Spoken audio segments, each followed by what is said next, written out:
What's up, guys? It's Mr. Javid, and today we are back on the Pokemon Showdown server. Excuse me. Team building with Jam is back, and better than ever. It never left, but I missed I think a week. So last one was Keldeo.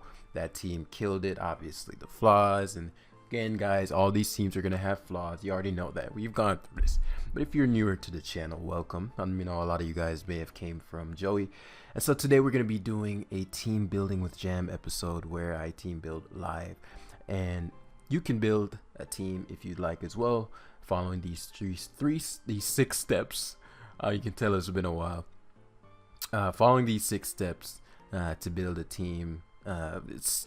They're slightly different. There's a slightly different one for draft, and there's a slightly different one for VGC.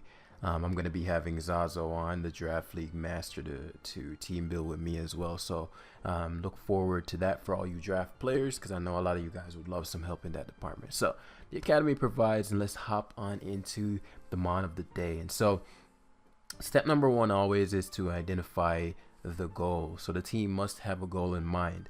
And today we're going to be building around a Pokemon. Because I took a hiatus, I'm going to recommence by building around, but eventually, as you guys get the drift of it and we am putting out at least 2 of these per week, then we're going to start drifting more into building around a play style. Then that means hyper offense, stall, balance, things of that nature. And so still going to be fun Pokemon, of course, but just something to look forward to. And always, guys, if you want me to pick a Pokemon of yours, leave it in the description down below. When I pick it, then your name will be over it, and we use your team or your suggested mon in a live. So let's get into it. So ESCAVALIER was inspired partly by a video Joey did, also by a video I did with Joey recently, and the fact that there's just an influx of Tapu Lele. And ESCAVALIER actually has really good stats. Like, look how high that SPDF goes. No boosting nature, decent HP, you'll get the job done. Nothing crazy, but that's around Skarmory, but let's say something like this isn't the set we're going to be using, but just kind of to give you some insight into who ESCAVALIER might be. You're like, what is this lower tier cool looking thing? Yeah, imagine that with an assault vest. You know what I mean? That's as far as just like playing with stats. That's an insane amount of special defense, and because of its amazing typing, it's only weak to fire, and so, and its coverage is crazy. Its coverage game is crazy, and so it's actually pretty interesting. It's a very interesting Pokemon, and it has access to stuff like knockoff, close combat, Mega Horn. Did I mention it has a million attack? So I believe it goes up to 405 when maxed out. 405 when maxed out. Look how much attack that is. I remember we were super excited when this thing got introduced. So it's just like, holy crap, typing is lit. Only thing it doesn't have is Bullet Punch. It also has Swords Dance. If it had Bullet Punch, I think it... no, I don't think it would trump it. I think they could do... I don't know. Because this has things Scizor doesn't have, but it's slow, and it doesn't have recovery. Because as you can see, it's Ferrothorn speed tier. But I'm excited to see what the best way to use this Cavalier is going to be. And so, as I've said in the previous team building videos, it's important if you're a new team builder to have knowledge of the metagame of choice, because otherwise, as you're building, you're not going to really know. And something that I probably should have, and I may have touched on it in the first episode, but if you're a newer player and you're trying to, I did touch on this. If you're newer, in order to gain knowledge, I don't recommend you building your team from scratch. I recommend you using somebody else's that's already well established, and use that team that's already been proven to be successful. Get a feel of that metagame, see what's common, see what's not, see what to expect. So when you hop into the team builder, those things come to your mind readily, and you're like, okay, I know that excuse me, from my experiences having fun battling, Clefable likes to run softball. Sometimes they run Wish, and that's just ready information. And so yeah, that's pretty much that. And so as for Escavalier, I'm gonna hold off as to what set we're gonna use. It's such a cool Pokemon, but I want to see what in the tier I would be either switching it in on. Like, how am I gonna use this? How is this gonna be useful in the metagame? Because I believe it's like RU by usage, right? And so let's take a look at the tier and see, okay, what can Escavalier beat? I have a funny feeling that it can be useful in core breaking, meaning for those really slow defensive cores. I think its SD set and its just amazing coverage can just dismantle most teams. So I might make a fun little set like that. It's really slow, so I'll have to invest a bit in speed. And that's because you want to outspeed thing, and I'll explain that in a sec.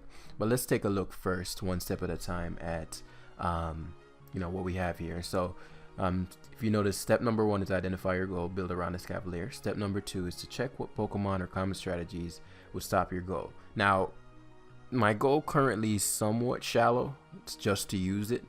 And so we haven't picked a set yet. We haven't picked anything yet. So we're still kind of figuring step 2 out. Figuring step 1 out. But it's still useful to scroll through the tier and check, okay, what was good, what's not. And so because of its typing, it can't switch into Barraskewda because it doesn't have any recovery. Those defenses are good. It's not meant to switch in, and that's another thing. Like, we're gonna start with, I'll touch on that later, but it's not meant to switch into things. It's an offensive threat. It's meant to take value from the opponent, not to protect you from value, though in some situations you might be able to use it like that, but we'll touch on that later. So Barraskewda is something it can't really switch into. It can switch into Blissey. It can switch into Most Clef and attack Most Clef. More importantly, attack Most Clef. Corviknight, can't speak. Oh yeah, Corviknight, maybe be able to beat Corviknight depending on what we're gonna use. You're gonna see in a sec. Dragapult doesn't switch in well. Most Dragonite don't switch in well. Drill doesn't switch in well, but it can take a hit. Ferrothorn doesn't switch in well. Garchomp doesn't switch in well. It doesn't really have a switch in per se, except maybe Moltres. That can like come in and always take a hit. For Moltres or maybe a bulky Volcarona. And Zapdos is pretty reliable too. But for the most part, almost everything else in the tier will take a hefty beating. Pex is one thing that can, maneuver a bit. But generally what this thing isn't going to like is Moltres, and Moltres has tanked in usage. And it's just been on the downward ever since, more so since Cinderace and Magban. But ever since Pheromosa left, Moltres has just been dropping and dropping. Will it remain OU? It's hard to say. I think it's still a legitimate pick, but you know how that goes. So yeah, since Moltres is declining in usage and defensive Volcarona is one of the, I don't see it as much. I see the offensive set more so, but you can, consider Volcarona, but generally you're not going to have Volcarona switch in comfortably on you, because if you're choice banded and you go for knockoff, that almost kills Volk, and it removes its heavy duty boost, which is such an important item for Volk. So Escavalier is going to generally be just taking lives, and so due to this, and this one might require a little bit more me pulling out the calculator.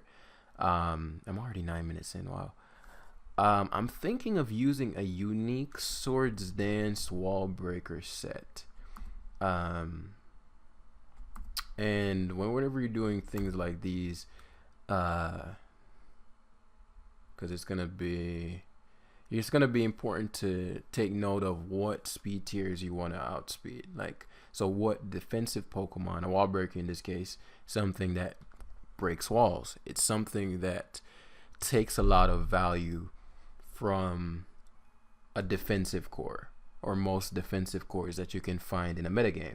So kind of going back to the idea of value. And I'm touching on these just kind of in consideration of those that may be newer to the series. Some people may just be checking this out for the first time. And so I know for those who are religiously watching these, it's kind of we already know what value is, Jam, but I'll just lightly brush over it. Guys, if you're newer, you're watching this and you'd like to know more about it, everything you ever need will always be in the description down below. Everything you'll ever need. I always made it simple, literally everything you'll ever need. So it's all simple, ready, and waiting for you to consume. But yeah, value is basically the currency in a game. It's essentially, think of it as the money. And so when one opponent loses all their quote unquote money or value, they lose the game. And so the goal for you is to take the value from your opponent. And there are multiple ways to take value. There's taking value by attacking. So those are generally going to be your heavy hitting Pokemon, your what they call, there are various names, wall breakers. There are, that I'm not even going to go into that. That's a whole different discussion. But they're Pokemon designed to take value. You can also take value from the opponent with entry hazards, status conditions, items like Rocky Helmet or abilities like Rough Skin. There's plenty of ways to take value. Leech Seed, plenty of ways. But in this case, we're taking value by offensively attacking your opponent. Because remember, there are only 3 actions you can take in Pokemon: attack, defend, and switch. And so generally switching isn't going to take value from your opponent unless I'm mistaken. But sometimes defending and attacking in certain situations can. Maybe pretty much generally just attacking, but some cases defending can. In the case of, we said, an ability. So, something like a Rocky Helmet Slowbro repeatedly clicking Slack Off. It's not technically attacking, but with the Rocky Helmet hitting away at whatever the opposing Pokemon is, it might still be taking value. So a little nuance, but you don't have to, if that's like over your head, don't worry.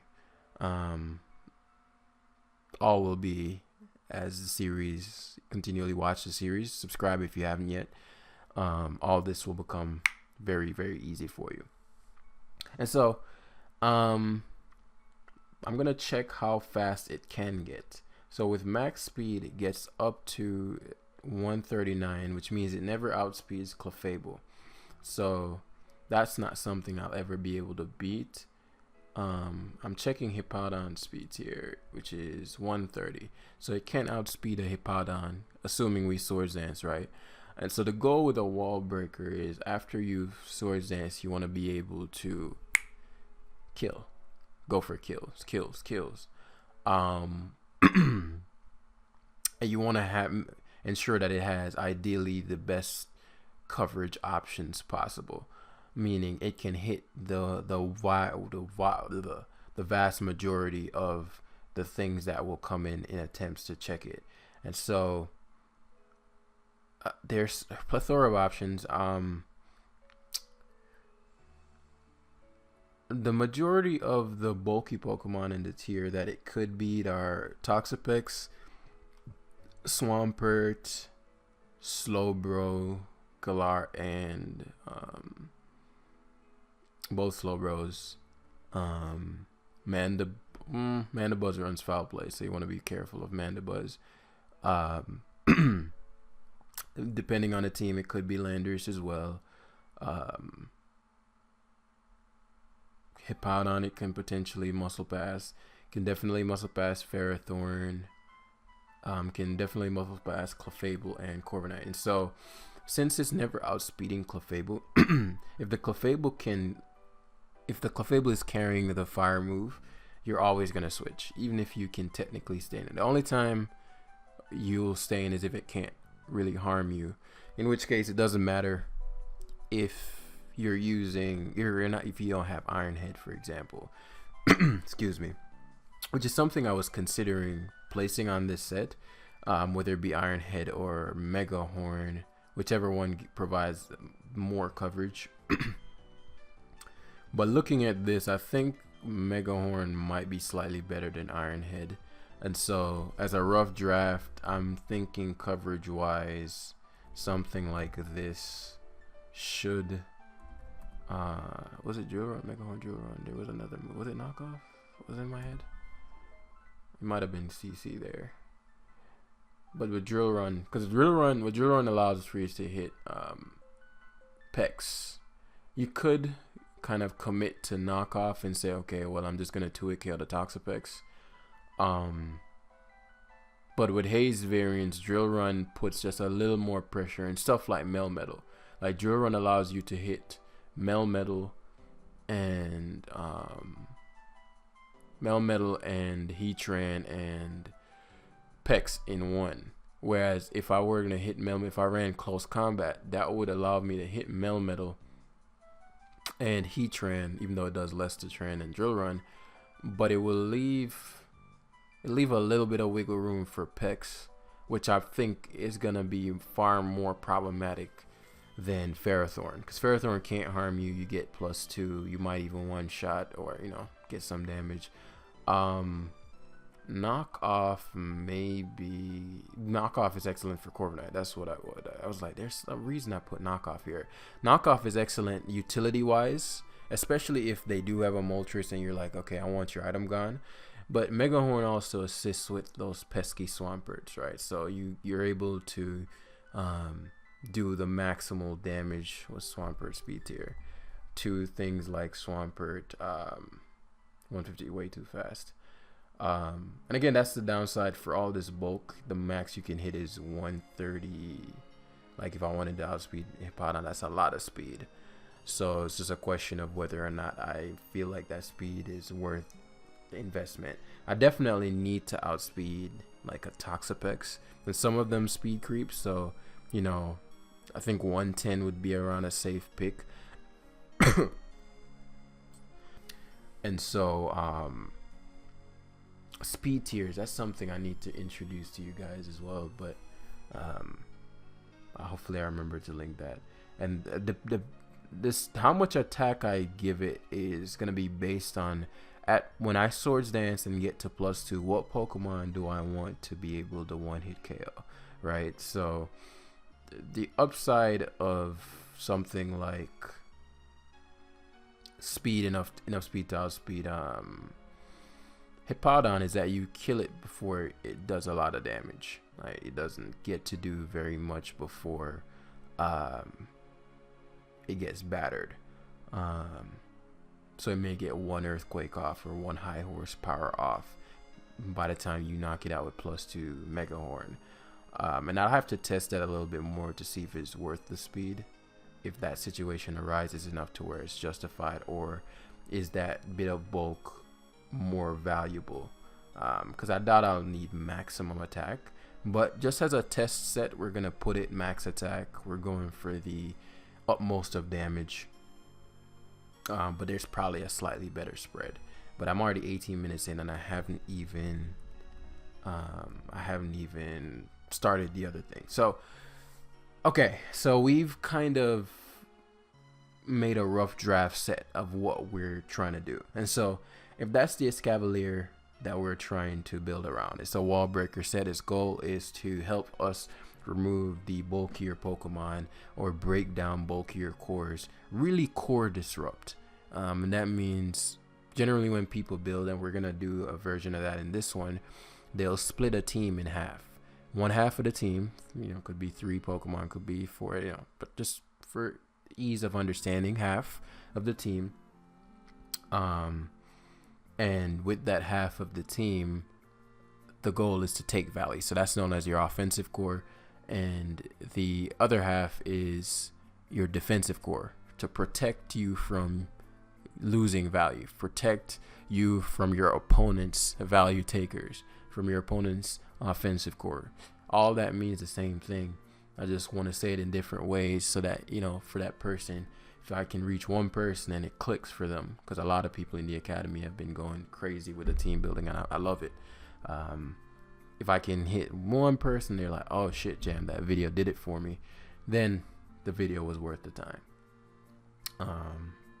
And so, yeah, so back to the offensive core. So Immediately when I'm looking at Escavalier and I'm like thinking about the ground types and thinking about all these fun things, the first thing that came to mind is like, man, I really want to pair this with Rillaboom just cause like I feel like grassy terrain plus leftovers plus Escavalier actually with grassy terrain up beats most ground types, you know, because Drill Run isn't affected by grassy terrain.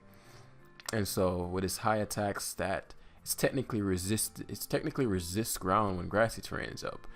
And I just think Rillaboom actually would also really benefit from the partnership with Escavalier. Because let's take a look, right?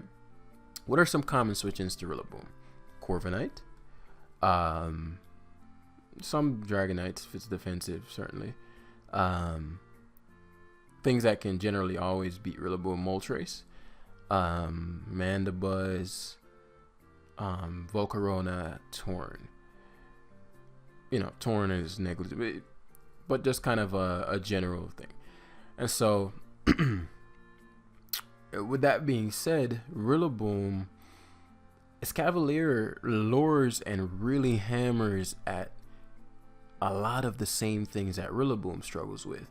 So if Escavalier comes out, you have no choice but to go to your Zapdos. And with the utility of knockoff, that knockoff is going to remove the Zapdos' item. So now when you get up your Stealth Rocks, that Zapdos is taking 25% each turn, which now prevents it from switching into, for example, 2 banded wood hammers from Rillaboom, right? In a normal circumstance, it would be able to take 2 because it has the heavy duty boots, and that's the same for Volcarona, though you know that still can take 2 depending on the speed tier. But the point is they support each other really well ability wise and just like switch-ins wise. Obviously both are weak to fire, but that's not their job. Their job is not, and I think this is something I have to always emphasize, you know, their job is not to switch in to Pokemon. Doesn't mean in no game they can ever switch in. It's just that that's not their job, right? So if you think of a place of employment, if you're, I don't know, you're in customer service or something, and you know, there just overlaps in stuff. If you don't work in customer service but they need help for 20 minutes, then you may overlap into that role, but that's not necessarily what you're getting paid for. And so if you think about it like that, you're not paying a Escavalier to switch into Mons. Escavalier is there to mess Mons up, right? Rillaboom is there to mess Mons up, not switch in. But there are times where it can. And as you learn to play, you will have better understanding of when those times are. And so we have 2 members of the offensive core. I'm just going to use a simple choice banded set for this, for again ease of use. And you know, with these team building lives, as I've said, why would they ever put for these, it's gonna be U-turn, strongest move at the bottom. Of course, you already know how we set up our thing. Grassy Glide has to be above that, and then knock. Yeah, I think knock is fine. They're again similar, so they help overwhelm people's checks to the same Pokemon. And so with those 2 in, why does Swampert low-key just fit? I haven't used Swampert on any of the teams yet, so I might just throw it on this for ease of use again. It's very impressive that Swampert is OU again. I think that's really cool. But I'm not sure what the other mon in the offensive core would be yet. And so step 2, we checked what Pokemon common strategies would stop us, and then we identified what strategies could aid in removing and stopping all of those. Now, because Escavalier is not a sweeper, it's not meant to sweep, it's meant to really mess up cores. Step 3 isn't necessarily going to work in the same way as it would in a sweeper circumstance. It's not the type of Pokemon to set up turn one and sweep the opponent. Now, there are cases where that will happen, but it's not really that kind of Pokemon because it's so slow. And so, at least half the opponent's team, even if you kill half, you're going to eventually die at least at the fourth Pokemon or so. And so, I don't necessarily have to identify what strategies can aid in removing or stopping the blocker, because the goal, it can do its goal without assistance, if that makes sense. It's a very self-sufficient Pokemon because it has such great coverage.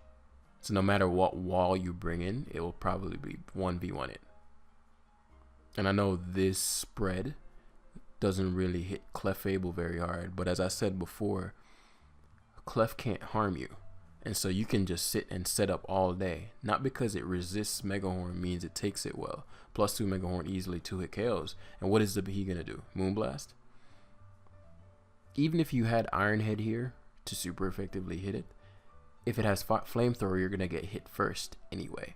So that's why there's no emphasis on coverage for Clefable. You can overpower it. So the next, my favorite step, Step 4, start putting together a rough draft to avoid being trapped in perfection paralysis.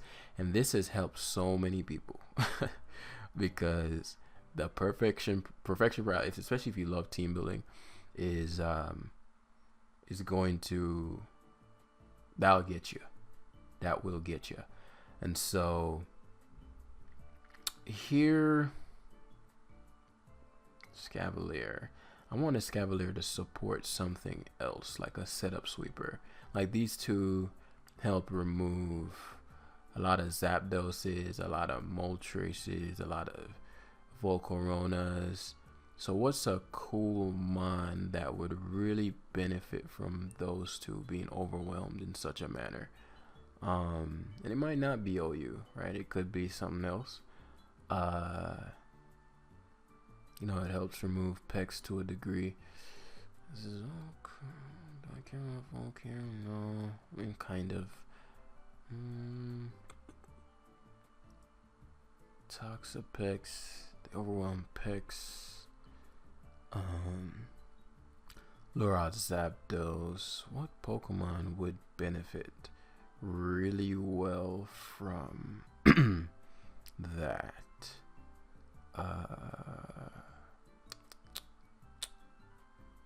What's a cool?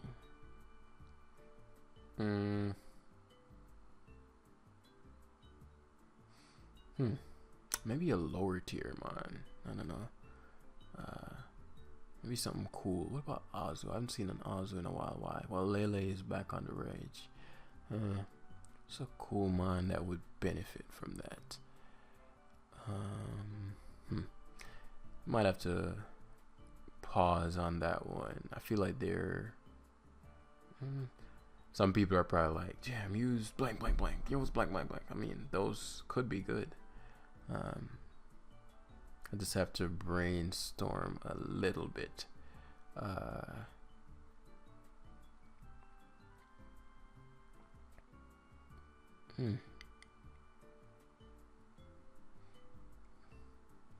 When's the last time I saw a DD Como? What are the biggest impediments to DD Como right now?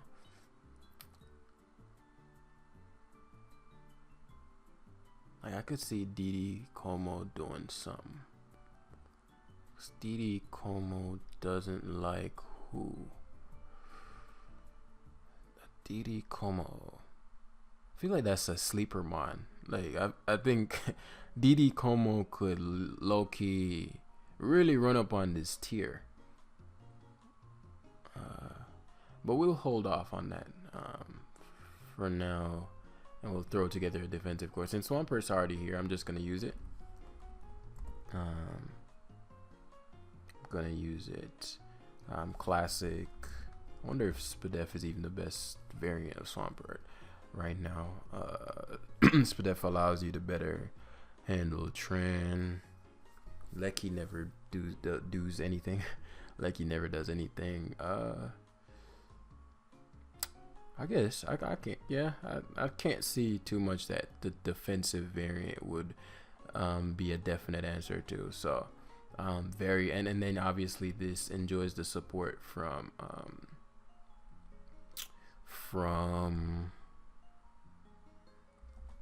maybe plus special defense nature. There's probably some spread that's like, okay, maybe min speed Swampert or something. I don't know, but we don't care. So rough draft, get the rough draft going. It's gonna be high horse, it's 5 base power drop. You know, standard Swampert. So that gives a little, you know what I'm saying, a little flip turn, U-turn core going. You know what I'm saying. But yeah, Swampert obviously gets defensive support from the offensive Pokemon resisting grass, but as I said, you know, generally they're not going to be your first go-to for that. That's not their job. What's another great? So that Swampert also helps with Galarian Slowking.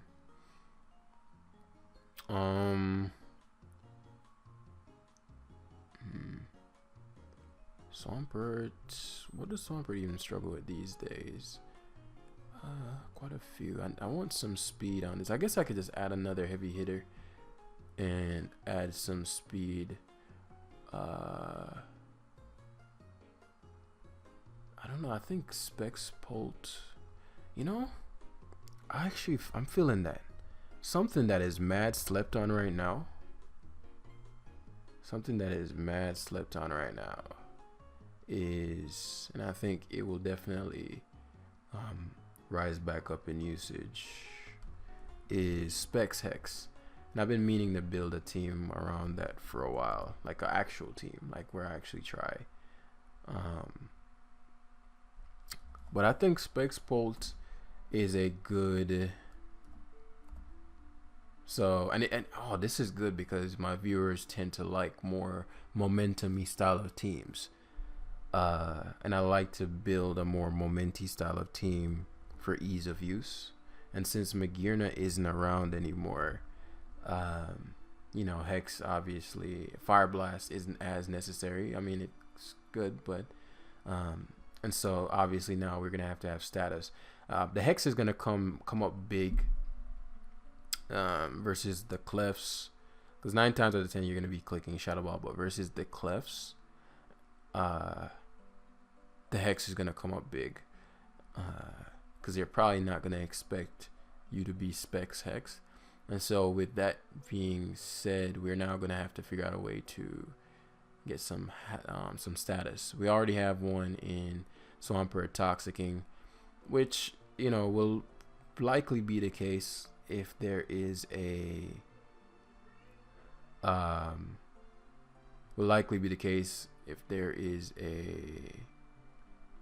am I trying to say? Where's the mon?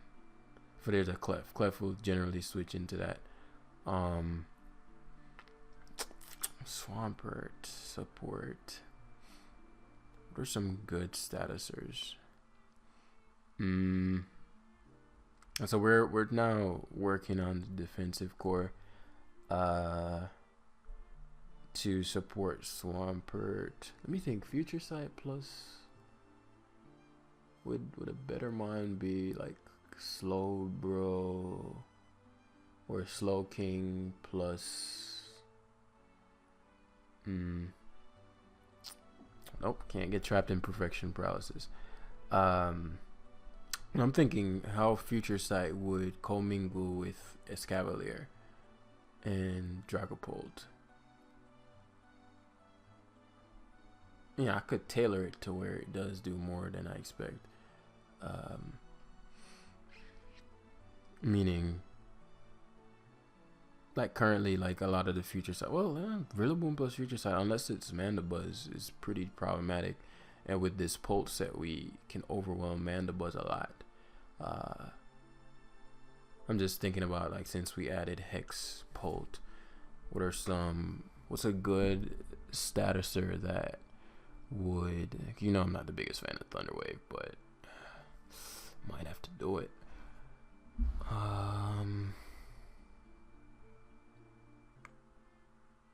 And then Slowking would add the burn aspect with the Scald or Slow Bro.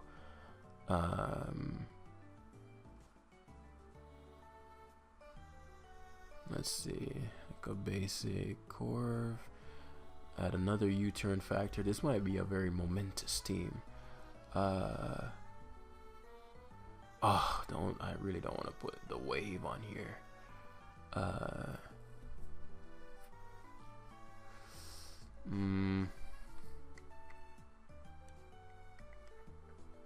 So that's just a kind of a rough draft sketch.